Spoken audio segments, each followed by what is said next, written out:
thank you so much, Bill, for taking me on a short walk this morning. It was very exciting. Yeah, I enjoyed the walk. It was nice to have a nice stroll at the beginning of the day. Yeah. I hope you didn't find it too strenuous, Jordan. No, look, that first steep hill, I think was pretty, like, the worst of it, but the rest of it was You fun. just wait till you go down it. I know. You're going to end up, could go for a slide, and you'd want to watch out for that. Oh, well. Bill, tell us a little bit about yourself. What are your hobbies? Who are you? What are your interests? What do you like? Who am I? Well, I am an accountant. Yeah. I have that sort of profession behind me. I actually love numbers and all that sort of thing. I really love tramping. I get out there quite a lot, and I don't know how many tramps I've done in my lifetime, but I sort of like every month I'm doing a decent weekend long tramp. Wow. Actually started off in my early years as doing quite a lot of tramps with someone who introduced me to it. And then got married, had kids, couldn't really get out and about quite so much. And then you end up in a situation where you're at home, no one's talking to you, nobody wants to do anything with you anyway, you might as well get out and about. So I started getting out and about again, the Saturday afternoons and the Sundays and so on. And then I thought, right, I'm joining the tramping club because they can take me to the start, they can pick me up at the other end, I can do a whole heap more stuff. So every month I'm out there doing something, and I'm out most weekends doing short things as well. So, Bill, this week what we're talking about, or what the focus is on for this week, is on the value of integrity. Mm-hmm. Did you grow up valuing integrity, or was it something that someone taught you? What are your thoughts around this? And Okay, well, I grew up in a family that had good values. There's my parents, there were 5 of us kids, so they had to do something to keep us all in order. But we had good values, and integrity would have been one of them. But it wasn't as though it was something that was driven into us, it was just something which was lived out. But there reached a point in my life where certain experiences occurred, and I could just see just how critical integrity really was. I had my first full-time job, and we were in an office. There was probably, 6 or 7 of us working in the office, and I had this new boss. And one day I turned up, he'd probably been there for 8 or 9 months. I turned up and he wasn't in the office. And we had a briefing, and he had been stealing funds from the company. Oh, wow. And this was quite difficult, because this is someone that I used to go out for tramps with. There were family connections and all that sort of thing, and it's kind of like, he's done what? And I was certainly curious in terms of how he did it, and he used many different ways of doing it. And believe it or not, we had the old-fashioned system where you did checks, and the accountant had actually gone into the bank and had all these checks pulled out. Wow. And he'd reviewed them all to see which ones looked like they'd gone to the wrong places or whatnot. That's the sort of research that had to be done back then. But it was a stunning realisation as to just what was going on. And I found in my engagement with him afterwards, would go out on a tramp or something like that, but there was this kind of a barrier, a wedge that had been brought into it. And I also observed him as he was going through the rest of his life, and I always doubted what he was doing. His integrity had been compromised. I then had that reinforced on a number of other occasions, actually with the same company, but in different settings that I was in. I was in a different office. I left that office, and within a month or two, both the senior accountant and the accountant had been sacked for diddling their expense claims. Wow. And then I was in a third office by this point, and there was the payroll clerk had been ripping off the medical fund, and unfortunately they sacked him on payday, and I was his boss. I didn't really know his job, but I had to finish it. So I thought I could have waited a day and then given me some time to get up to speed with it. But I saw the impacts that it had on people, and I just thought, why would you do that to yourself? Why would you do that to your family? Why would you do that to, why do you want that blemish on your on your record. Yeah. Yeah. So for me, I guess, like in our culture today, I mean, you hear a lot of stories about that. You hear about people embezzling money and stealing and all of that and much more. What would you say about our culture and integrity today? Like, what does that look like for you? Do we even have integrity as a culture? Oh, that's hard to say. Integrity really is at an individual level. And I see lots of integrity around the place with people that I deal with. But I also do see those that don't have integrity. Obviously, as an accountant, I have many clients, and I'm always assessing whether they have integrity with what they are doing, putting forward, that sort of thing. You know, there are some that are always pushing the boundaries to see where they can push it, but there's others that don't want. They want to be able to sleep straight at night. And there's one or two that actually like to go over the boundary, and we can't deal with them. Right. It's just not worth our reputation to be involved with outfits that are trying to do that. Yeah, and I guess it also pushes against your value of integrity and how high of a standard you hold that as well. That's right. Yeah. There's and I think I actually hold my values quite strongly. Integrity is one of them, but also how you deal with people and so on. That's a big thing with me. Some of these people, they don't value my staff either, and that's the quickest way to get removed as a client. Yeah. Fair enough. If you had to, I guess, give one piece of advice to our generation now and our culture now in the terms of valuing integrity, and actually bringing that back as a value that we should be holding to a higher standard in our culture, what's something that you would encourage our culture today with that? I'd probably be suggesting that they always look to the long-term consequences. A lot of people don't actually think much past what they're doing here and now. Right. And breaches of integrity are generally something which are done in the dark, because they don't want others to know about what they're doing. And I look and I kind of say, if someone else knew what you were doing, would you be doing what you're doing now? If you wouldn't do what you're doing now, don't do it. It's just something to focus on, just to provide some sort of direction and guidance. Yeah. No, I love that, and I fully agree with that. Well, Bill, thank you very much for sharing your thoughts and how much you actually value integrity. And I think, for me personally, it's something that I value as well. And I think, especially in our culture today, it's super important that we actually bring back that value of integrity into our personal lives. Like you said, it's a personal decision that we make to have that integrity.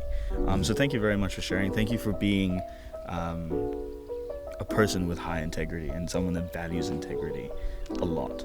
Thank you.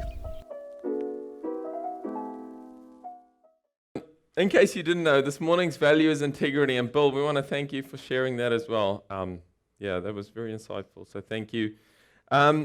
This week, as I was kind of thinking about this idea of integrity, what came to mind for me was a movie that I'd watched a while ago, and it's called Scent of a Woman. It's an Al Pacino movie, and in one of the scenes, he actually stands up in this courtroom, and the speech that he gives has some words that you probably wouldn't want to repeat in church, but in it, he says something about integrity that I think is incredibly powerful, because he stands up and he defends this younger boy, and he says this.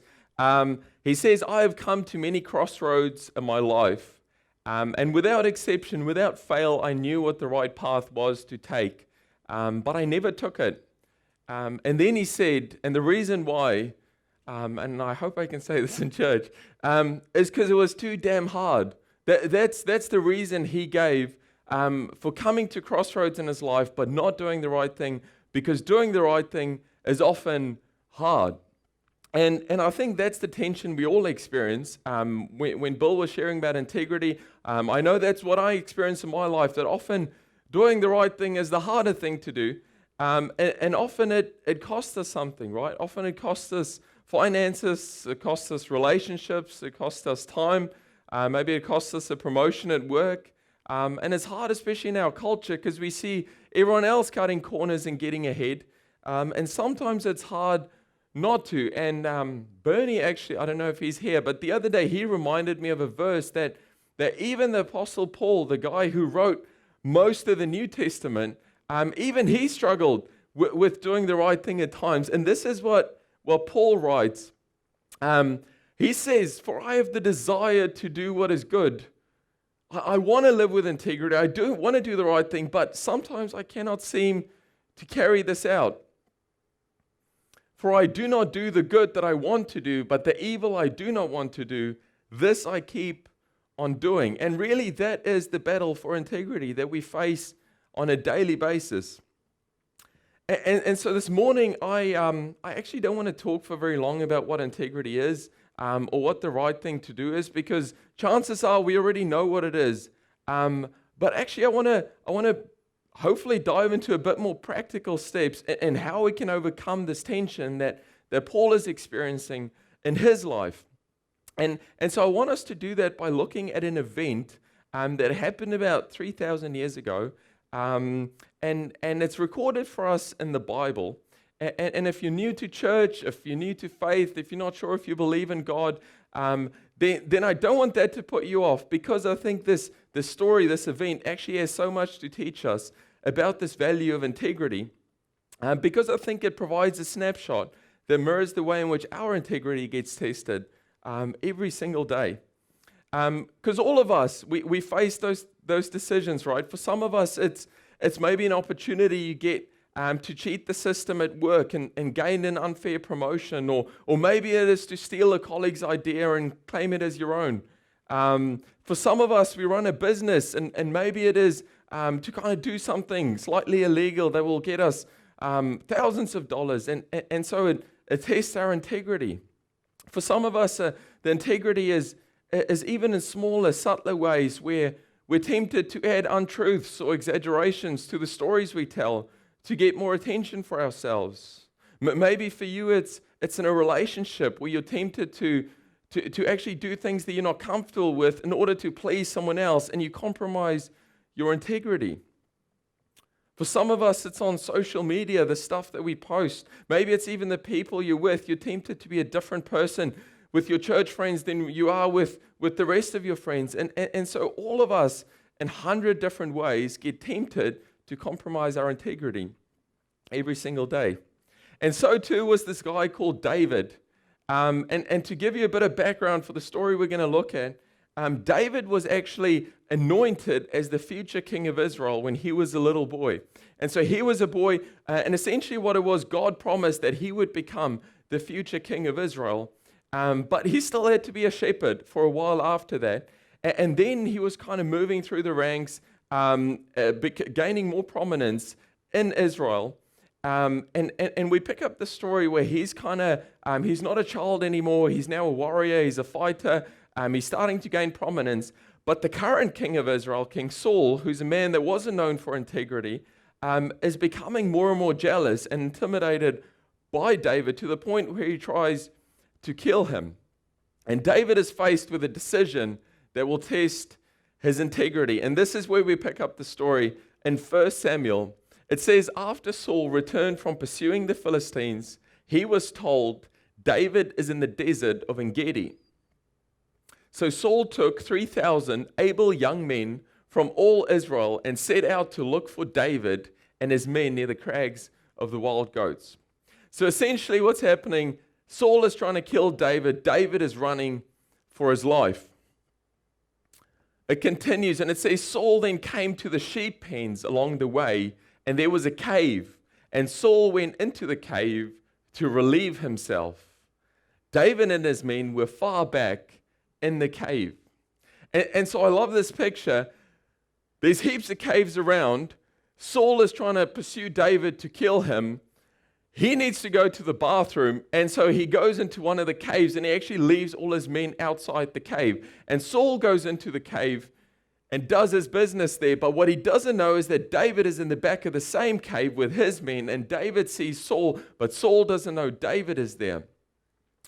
And I think what's interesting about this is that I think when David was anointed as as a little boy to become the future king of Israel. I'm sure that he never envisioned himself hiding in the back of a cave with his back against the wall, fearing for his life, hiding as a refugee when he was anointed as a king. And I think even for us in our lives, often we can relate to that, because often our life doesn't quite play out the way that we thought it would. Maybe you thought you'd be married by now. Maybe you thought you'd have a family by now. Maybe you thought you'd be further along the corporate ladder by now, but you're not. And maybe you thought that you'd have that promotion, that you'd have that relationship by now, but you don't. And just like David, I think those are the moments in which our integrity gets tested the most, when we gain an opportunity to gain an unfair advantage, when our backs are against the wall. And David has this perfect moment where he can kill Saul and become king in an instant, and no one would probably blame him for it. Because Saul is trying to kill him. He's got 3,000 men with him. And David has an opportunity to kill Saul and become king. And I think this is kind of where David finds himself. If we go to the next slide. Somewhere between where he was and where he wants to be. He's not a shepherd boy anymore, but he's not yet king. He's somewhere between where he was and where he wants to be. And I think those are the moments that our integrity gets tested. And so the story continues, and this is what happens next. Then David asks for some advice from his men, and this is the advice that his men gives him. They say, "This is the day that the Lord spoke of when he said to you, I will give your enemy into your hands for you to deal with as you wish." And it sounds like good advice, right? What are the odds that Saul would go without his men into the same cave? And yet, the thing about this advice is it's got some truth to it, but it's not completely true. Because I actually had a look at the promise that God actually made to David, and it was just the previous chapter. And what God said to David was this, that go to battle, for I am going to give the Philistines into your hand. He did tell him that. But he never told David to deal with them as he wishes. He did tell David that actually I'm going to fight with you. I'm going to be with you in battle. But he never told David that he could compromise his integrity for it.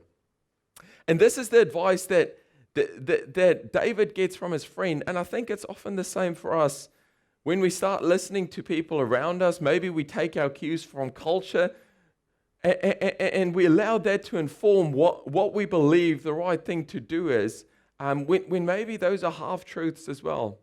And so the temptation for David was to listen to those around him, to the culture in which he lives, rather than from his own relationship with God to determine what the right thing to do was. And so David then has to choose, do I kill Saul and become king, or do I let Saul go and trust that God will make me king a different way like he promised? And so this is what David does, and it's fascinating because he does neither of those options exactly. This is what he does. It says, then David, from the back of the cave, without Saul knowing, creeps up unnoticed and cuts off a corner of Saul's robe. And afterwards, David was conscience-stricken for having cut a corner of his robe. So David cuts a corner of Saul's robe and feels guilty immediately. And I read this at first, and I wasn't sure what to make of it, because I wasn't sure what David did was that bad. I mean, he didn't kill Saul. He could have killed him, but he didn't. And yet David is experiencing this guilt. And I think it's because this actually represents some of those little ways in which we sometimes compromise our integrity, right? Those ways that are easier to justify. I remember when I was a kid, this was quite a while ago, my favorite lolly was always licorice all sorts. I loved licorice all sorts. And that was always the thing that if ever mum had that in the house, I was stoked. And it didn't happen very often. But I remember the one time we had some of it in the cupboard, and we had this rule. We were young kids, and we had to ask our parents before we could take anything from the cupboard. But I remember thinking that mum might say no, and I was worried that she would. And so I remember just when no one was looking, like I climbed up onto the shelf and grabbed a couple of licorice all sorts out of the packet. And I was nervous that someone would see, so I just stuffed it in my mouth. I don't think I even tasted it, but I stuffed it in. But I remember feeling so guilty about it afterwards. And I remember thinking that actually not even licorice all sorts tastes good when you have to compromise your values for it. And I know this is silly because you might think, oh, I was just a kid and it's just licorice all sorts.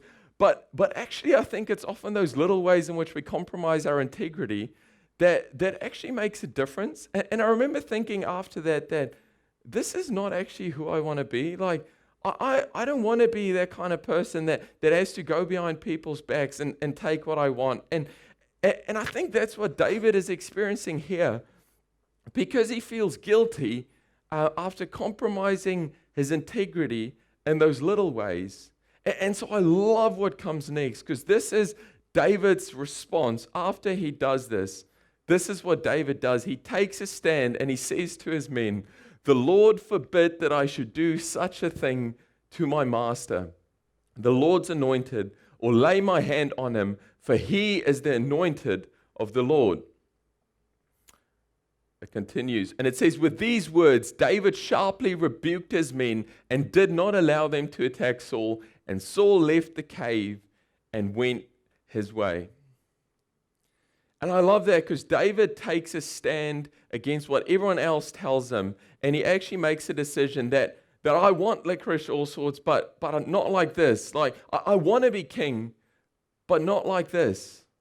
I want to get that promotion at work, but not like this. I want that relationship. I want that contract, but not like this. Not if I have to sacrifice myself for it. And what we find is, if we go to the next slide, that really that is what integrity is. It's the decisions that we make in between the sheep pens and becoming king. It's the decisions that we make on our way to getting to where we want to be. And chances are all of us have different places that we want to be, things that we want to get in our life. But it's the decisions we make along the way that actually determines our integrity.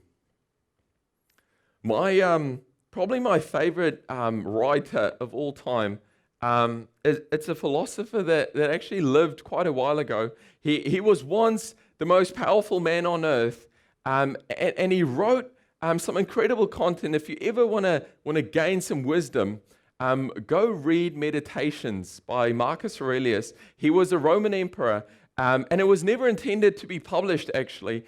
It was only meditations that he wrote for himself to kind of uphold him to a standard of integrity and honor and virtue as Roman emperor. And he writes something in there, and this is what he says. He says, it can ruin your life only if it ruins your character. It can ruin your life only if it ruins your character. And I love that, because essentially what he's saying is nothing has the right to ruin your life. And luckily, nothing has the ability to, because it doesn't matter what anyone do to you, what happens in life, we can always choose our character. We can always choose our response. We can always choose our integrity in the midst of it. And because of that, nothing can actually ruin our life if it doesn't ruin our character. And we're the ones that have control over that. And another incredible quote that is actually one of my favorite quotes. It was written by also a guy who lived a very long time ago. This was even before kind of the Greek philosophers that we know of, before Aristotle, Plato, before Socrates even. There was this great poet that lived. His name was Heraclitus. And he wrote some poetry. And in it, there's this phrase that he used that's actually incredibly profound as it relates to integrity. And it's translated for us into English in just 3 words. And it's so powerful. This is what Heraclitus wrote. He said, character is fate. Character is fate. And I think what he means by that is that in the long run in our lives, we rise and we fall to the standard of our character. That actually poor character will undermine everything that we want to create in our life. That in the long run in our life, it's not your charisma, it's not your charm, it's not how good looking you are, how nice you dress, it's not how many people like you, it's not even how nice you are. It's your character, it's your integrity that'll determine where you end up. Our influence is determined by our integrity, by our strength of character. And because of that, our character becomes our fate. It becomes our destiny. It becomes where we end up in life. And this is where I hope that this message would be practical and would really just speak to us where we find ourselves in our lives, because this is what happens next to David. David then, after he did what he did, it wasn't enough for him just to let Saul go. He actually then goes out of the cave as Saul leaves, and he calls out to Saul. He does something that would risk his life, because Saul could kill him for this. And he calls out to Saul and he says, "My Lord, the king." When Saul looked behind him, David bowed down and prostrated himself with his face to the ground. And he says, before he says that, he then goes on and he just apologizes over and over again to Saul for even cutting a piece of his robe off. And then he makes this statement that's so profound, and he says, "May the Lord judge between you and me, and may the Lord avenge the wrongs that you have done to me, but my hand will not touch you." It continues, and he says, "As the old saying goes, from evildoers come evil deeds, and so my hand will not touch you." And I love this response from David, because he didn't have to apologize to Saul. He could have just let him go, but he actually risked his life, and he owned his mistake, and he calls out to Saul, and he apologizes. And then he says something so profound. He says that my hand will not touch you, Saul. May the Lord choose between us. And I love this because it contrasts the advice that he was given from his friends, right? His friends essentially told him that David, the battle is in your hands. God has given this battle into your hands to do as you wish, to compromise your integrity if you want. And what David says essentially is that, you know what, this is not in my hands. My hands will actually not even touch Saul. That I'm placing this battle into God's hands. I'm placing my future into God's hands.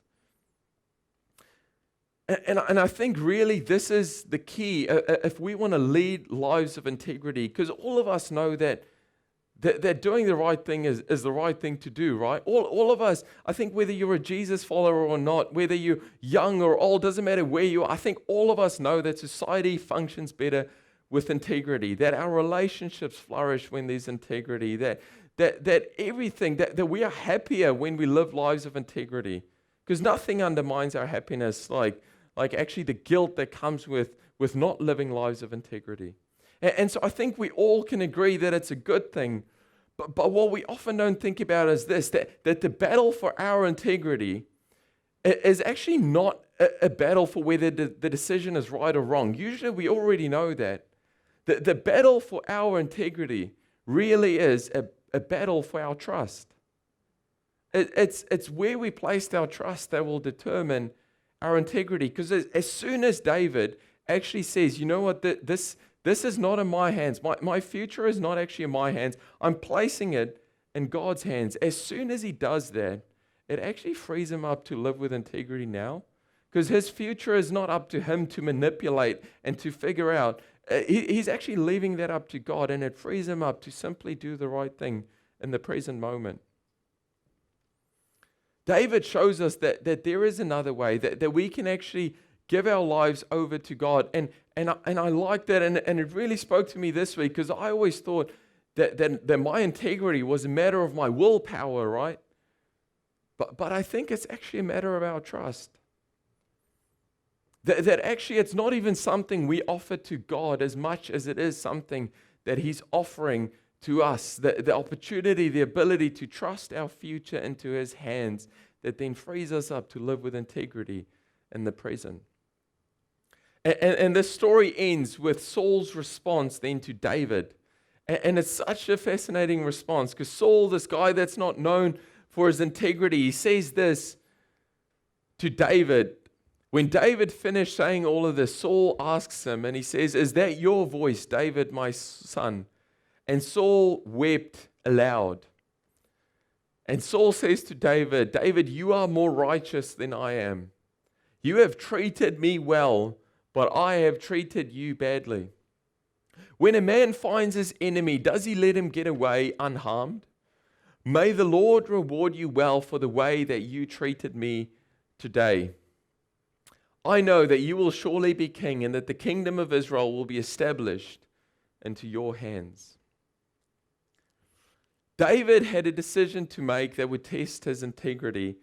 And I think it's cool again because it mirrors the decisions that we make, because we are somewhere between where we were and where we want to be. And I think David had learned already in his life that where we come from is not as important as where we're going. That actually our past does not define us. Our mistakes, it doesn't define us. Where we come from is not as important as where we're going. But I think this day he actually learned something different. He learned that what's more important than where we come from, and what's more important than where we're going is actually how we get there. It's the decisions that we make along the way. It's the integrity that we cultivate along this journey. And I think that is the challenge for all of us, that we have these decisions to make in our lives. And David teaches us that how we make money is more important than how much money we make. How we conduct ourselves in our relationships is more important than whether we are in a relationship. How we get that promotion, how we actually gain that contract is more important than whether we get that contract. And so to end today, I actually want to close with 3 steps that I think David teaches us that hopefully will bring all of this into a really practical light for all of us as we navigate this tension in our lives. And so the first thing that David teaches us, and usually when it comes to the application, I would say to you that if there's something that speaks to you, like implement that in your life. But I actually think this is not even an option for us, especially if we're Jesus followers. This is essential if we want to cultivate integrity in our lives. And so the first thing that David does and that he teaches us, if we want to lead lives of integrity, if you go to the next slide, is that we need to learn to respond to hatred with love. And this is such a cliche that I almost feel bad putting it on there, but I think it's essential. Because Saul tried to kill David, but David let Saul go unharmed. And if we want to be a light in this world, if we actually want to make a difference in this world, then we cannot respond to the people who mistreat us and the people who hurt us with the same way they respond to us and expect to change anything for the better. That if we want to be people who lead lives of influence, then we cannot meet hatred with hatred, no matter how justified we feel inside ourselves. And if we want our lives to mean something, then we have to live life to a higher standard of love and compassion in the midst of people trying to kill us like Saul did. David says, I can't control Saul's behavior, but I can control mine, and I choose to respond to hatred with love, which, by the way, is the way God treats every single one of us every day. When we've offered God nothing but our rebellion, He offered us Jesus. And every day, the Bible says every day His mercies are new. Every day, when we offer Him greed and dishonesty and deceit, He offers us grace and forgiveness and mercy. And the challenge for us as we seek to lead lives of integrity is to respond to hatred with love. The second thing that I think David teaches us, like I said before, is actually to place our future in God's hands. And again, this is so incredibly simple. All of these values are.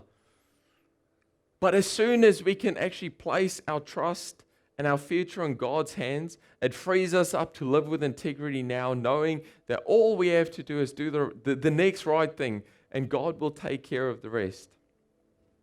And the last thing, and this is probably the most important thing, that as we seek to lead lives of integrity, and the reason I think this is the most important thing is because chances are you will fall short in this battle for integrity at times, just like David did. And I know I do. Even as I was preparing this, I was thinking of so many ways in which I can value integrity more in my life. So when we fall short, and we will, David teaches us that integrity is owning it, and then seeking forgiveness.